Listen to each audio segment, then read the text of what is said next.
Hi, y'all. I have some news to share with you, but I wanted to show you first what I got the other day at the thrift store. And I plan on repurposing these things so I can turn a profit. Lord willing. I'll say Lord willing. It says, family is life's greatest gift. I was going to cover this with something and probably use the back. I was going to paint this and stuff. This was $3, and then I found this. I love it. I think it's so beautiful. It's like one of those things you can put around your shoulders, and just kind of sit outside, maybe. One of those nice things. And I love the colors. I don't know if you can see the colors real good, but it's pretty. There was another one there, but I didn't get it. I probably should have, but I've got too many things. That's my problem. So I got these tiebacks from, it says Allen and Roth, braided tiebacks for curtains. Thought those were nice. Anyway, I got this basket. Ouch. Just poked me real good. I got this basket. I thought I would turn it into a fallscape kind of thing. Anyway, I like it. I thought it was really pretty. So, I might turn that into a fallscape. And this material, which reminded me of, like, I don't know, like primitive. It's red. I don't know if you can see it. The lighting's awful. Anyway, red and green, and or Americana, like classic Americana. Hanging drapes or something, which there's not enough material there to do that. But I'm definitely going to probably use it for projects. And then I also found this. The colors just really got me for like winter time. I just love the colors. I love deep, rich colors. Okay, and the best thing I got of all is this chair, which I want to show you. I forgot to show you these. These are curtains, and it's like a big valance. My goodness, it's big. And I thought I could also use the material to put on something. And I thought, that's pretty. Anyway, let me show you this this chair. So here's the chair.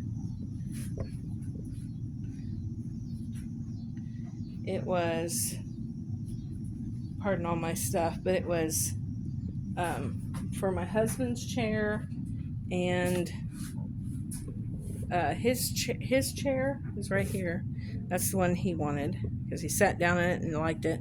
And then this is the one that I wanted, and it's got this beautiful ottoman with it. Of course, all my stuff's on it, but I just love the fabric. It's one of those chairs you can curl up in. And now I'm going to sit back down and share with you my news. So, my husband and I both have heavy hearts because we just found out today that his mitral valve is worse. His mitral valve, they call it mitral valve regurgitation. And usually they can correct it with surgery. Pardon me. But since surgery is not probably going to be an option because he does have congestive heart failure and his ejection fracture is only 10, they say 10 to 15. But last time we went in for his pacemaker leads to be redone,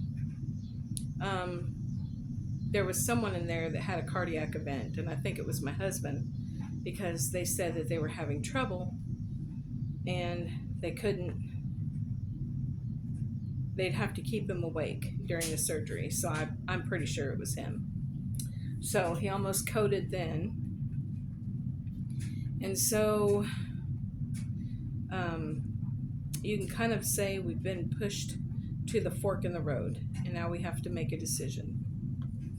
And it seems like God is pointing us towards St. Louis and Barnes Jewish Hospital for approximately, they said 5 to 6 weeks to get a heart. And they want him there so that because we live so far away, that he will be able to get one right away. That is a good thing. Of course, there is he has to take for the rest of his life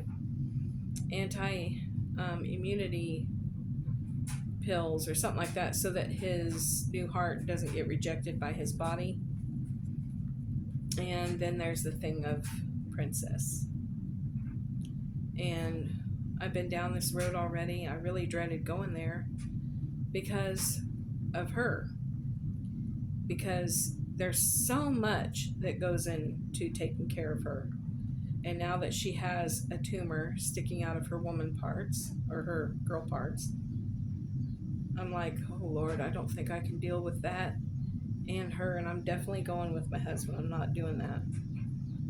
And she has slowed. And so the decision has come to basically,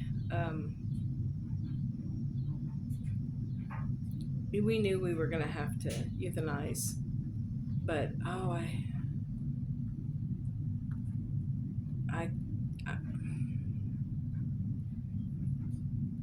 if I were to go up there with her, I mean, everything she sits on is run because she's bleeding.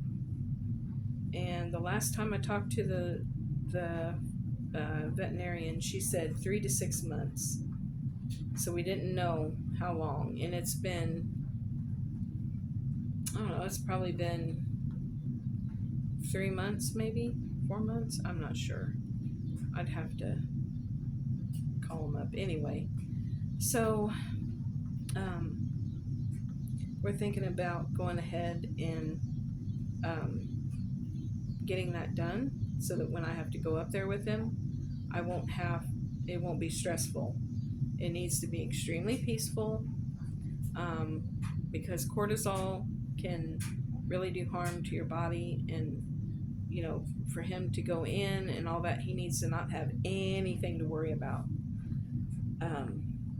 The surgery takes 4 to 6 hours. So yeah, we've come to the fork in the road. Now we have to make a decision. And we know she's worsened. She's slowed down. She must be in a lot of pain. They said that there was tumors all through her body. And she coughs a lot now, but she can barely sit with that thing hanging out of her stuff. And when she sat down like here on the floor, and I was watching her, and she was cleaning the tumor, and they told me before, she could get an infection. I can't even wash her because she could get an infection. And that the lady before pushed it back up in her. Well, I can't do that because that might hurt her. And I did notice the last time I wipe her butt every time she goes to the bathroom, because if she's pooped or anything, I don't want any of that on our, furniture. And I always keep, like, she usually, if she sits over there in my old chair, or she sits here, but she'll sit on this blanket, while I can cover up with this part, but she sits on the outside of it. Anyway, So, I mean, a lot goes into it, and I just don't think I can do it, guys. It's going to be really, we just got to keep the stress down.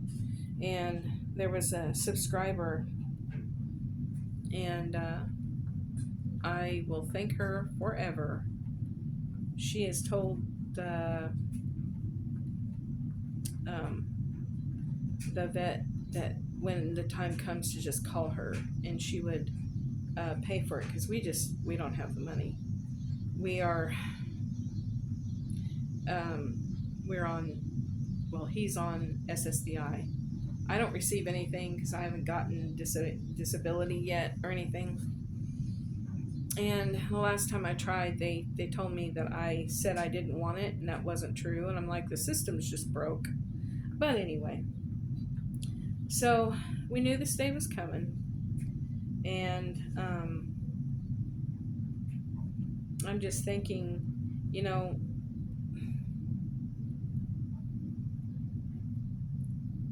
please pray for us.